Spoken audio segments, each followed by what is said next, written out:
it's just been announced that Mike Tyson versus Roy Jones Jr. will be aired in the UK on BT Sport pay-per-view. This is a fight between two guys in their 50s. It's an 8-rounder, and last I heard, it'll be 2-minute rounds. And BT Sport are putting it on pay-per-view. Now, Bob Arum and many other people, particularly Tyson Fury supporters, have been highly critical of Sky for the standard of pay-per-views that they've been putting on. And I'm not saying they shouldn't be. But what I am saying is, are they going to be consistent in their criticism when it comes to BT, putting this fight on as a pay-per-view? Now, in the United States, we know that this is going to be screened on some, is it an internet pay-per-view site or something like that? Last I checked. Maybe it's different now, I don't know. But in the UK, BT Sport is a major television station. This is the television station that shows Tyson Fury's fights. And they are charging people money to watch two 50-year-olds, 50 plus. Mike Tyson is, I think, 54. Roy Jones a couple years younger. Fight in an exhibition. Now, full disclosure, will I buy it on pay-per-view? Because I was such a big fan of Roy Jones Jr. and I was such a big fan of Mike Tyson. For nostalgia and for curiosity, will I buy it? Maybe. But you see, I'm not a person who constantly criticizes pay-per-views. Do I like pay-per-view? No. I wish we could return to a time when television networks paid out massive rights fees. And that then allowed fighters to get paid the purses they want, and of course promoters to get the cut that they want without having to resort to pay-per-view. So I prefer that model. But unfortunately, most television companies are not willing to do that anymore. Therefore, promoters are forced to go the pay-per-view route in a lot of instances. So it's unfortunate, but I can understand why it's happening. I'm not one of these people who every time there's a pay-per-view, particularly when it's a Sky pay-per-view, it's just non-stop moaning and bashing the pay-per-view and getting upset about it and talking about these people are robbing the fans and what have you. I'm not one of those people. I just look at it for what it is, take the situation in context, and at the end of the day, nobody is forcing you to dip your hand in your pocket and pay for anything. So, for example, I'm not going to be paying for the Usyk Chisora pay-per-view this weekend. I don't think it's strong enough to warrant me parting ways with my money.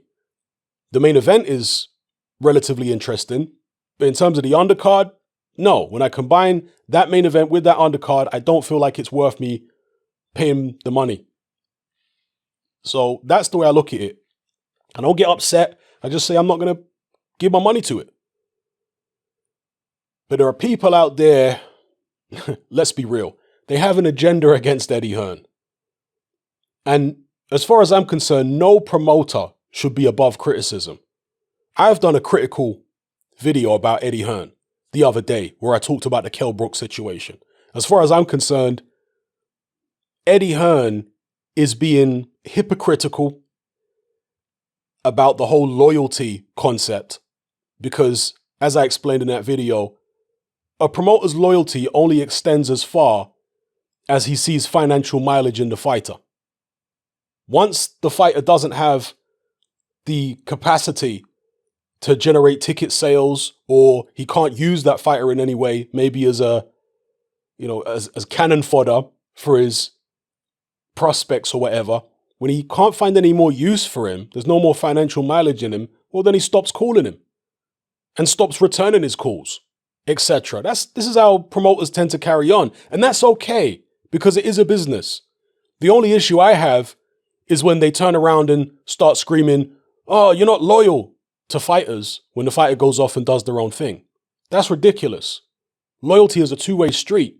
So if you're not willing to keep up your end of the bargain, and be genuinely loyal and not be motivated by money, then just keep it business. It's no hard feelings. If the fighter goes off and does his own thing, okay, no hard feelings, it's business.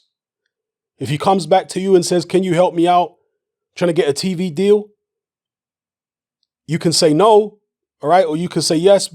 It all depends on the business perspective. But don't make out as though this is some personal slight to you because you've been so loyal to this fighter. No, you've been making money off that fighter the same way he's been making money off you.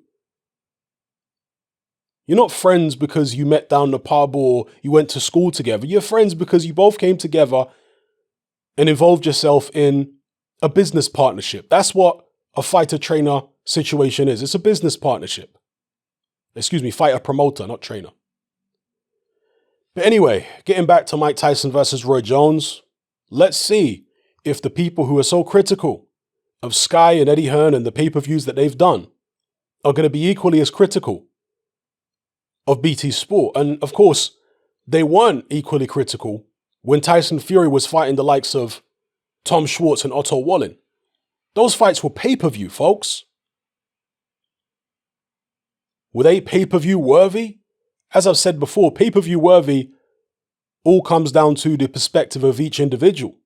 But if you look at the sales for those fights, they would certainly suggest that they were not pay-per-view worthy. Tyson Fury versus Schwartz, Tyson Fury versus Wallin, they didn't do great numbers. Tyson Fury versus Wilder, I believe, did some pretty good numbers, the rematch. But I bought that. I was happy to go ahead and buy both Tyson Fury Wilder fights. That was worth it. But Fury Schwartz, Fury Wallin, at that time, there was no way I was going to pay money for those fights. Yeah? And again, this is just about highlighting the hypocrisy of a certain section of the British boxing public. Because you know they're not going to be as up in arms about this. A fight between two guys in their 50s. One of them a heavyweight, the other one's best years were 168 pounds, super middleweight. Roy Jones Jr. has been knocked out multiple times. Okay? So, the one thing I'll say about this, and the reason that I might actually get it, is, yes, I was a massive fan of both fighters. There was talk about them fighting way back in the days. But there's intrigue here for me personally, because Mike Tyson is a naturally much bigger man in terms of body mass, naturally far more durable, but he has been out the ring for a very long time. And although Roy Jones Jr. is much smaller and he's much more vulnerable in terms of punch resistance, he's also been active in fairly recent years. He's been boxing pretty much consistently during the time that Mike Tyson has been retired.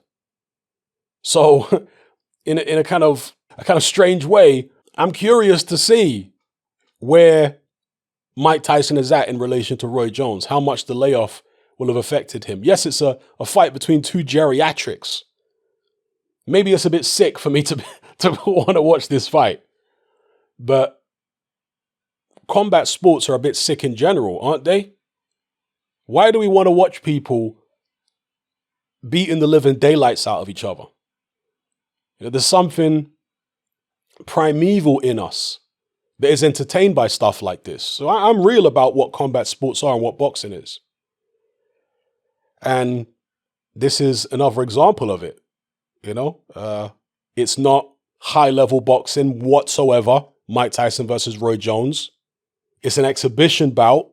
It's 8 rounds. The participants are in their 50s. But because they're both in their 50s, if it was Mike Tyson or Roy Jones against a top-tier heavyweight, I would be dead against the fight happening. I'd say, no, please don't let this fight happen. The same way I was when Nigel Benn was looking to fight Sakio Bika, I was like, please no. But when it's two guys of the same kind of age, It's still messed up. Don't get it twisted. It's still messed up. The one guy's been more active, the other guy far less active, but he's naturally bigger. So let's see what happens. Anyway, let me know what you guys think in the comments below about all the points I've raised in this video.